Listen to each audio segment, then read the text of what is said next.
With little over a week to go and with no major disruptions so far, the class of 2013 will soon be packing their bags for a well-deserved break. However, it's after the long-awaited matric vacation that the nail-biting begins as we await the results.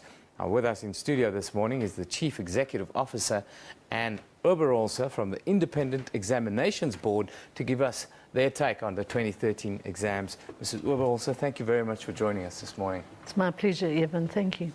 I think there's always a little bit of confusion, for me especially. Can you explain to us and to the viewers the difference between an IEB certificate and then a National Senior Certificate here in South Africa? Evan, the National Senior Certificate is the qualification of our nation for the leaving of school. So whether you write your exam through the Independent Examinations Board or whether you write your exam through the state system, you still get a National Senior Certificate.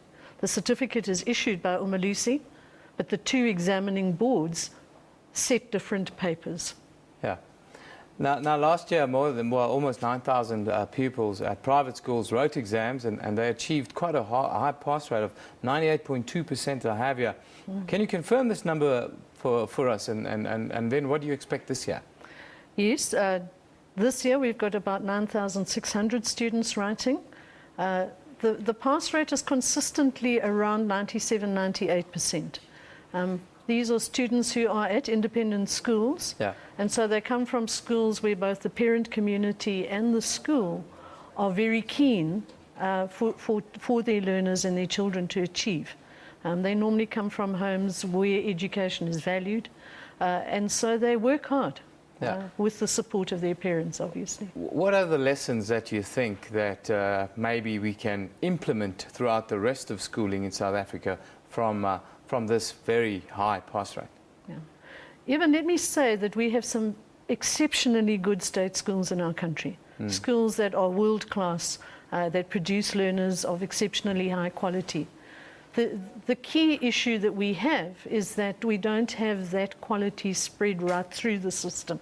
And I think that's the biggest challenge that faces our country as a whole, and the education department specifically, is to make sure that the poorer schools are able also to have that quality of teaching and learning.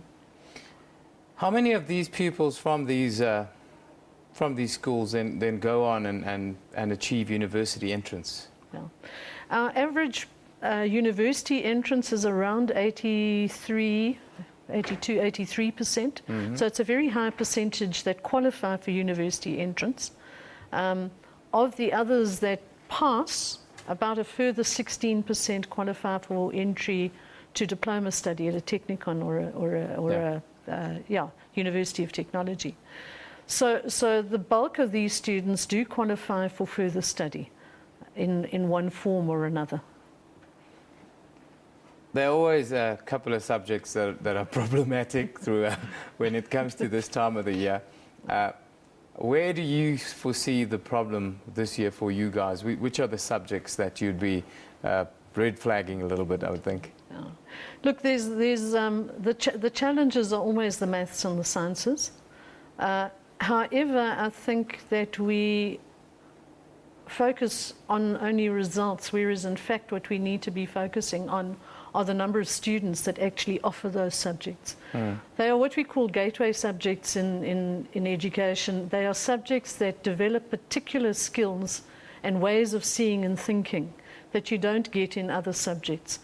And hence, for a rounded, well-educated person, a clear knowledge of mathematics and science, I think, is fairly important.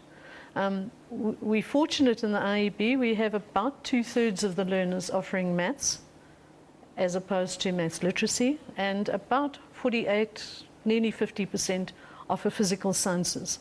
So again, that is indicative of the kinds of environments that those learners come from. They're educationally aware and, in a sense, create their own pressure for learners to offer these subjects and achieve. When do you expect the results to be finalized? And then finally, what would be your message to matrics who are still writing right now? We're hoping to have everything done and dusted by Christmas. However, we will only be releasing the results after the Umalusi approval meeting. And so that's the 31st of December. So those who pass have gone to the new year happy. Those who don't can leave it behind and start again next year and work very hard. Eben, my message to Matrics is that this is an important year. And if you don't do as well as you think you can do, it's better to go back to school for another year and get a good Matric pass rate, percentage, so that you can get into university and do the course that you really want to do. Because after all, that's where you spend most of the rest of your life, is working, and you want to be in a field that you're committed to and enjoy. Well, thank you very much for joining us this morning. We've run out of time. I'm sure that there'll be a lot of talk over the next couple of weeks about Matric exams and so forth. Thank you once again. Pleasure. Thank you.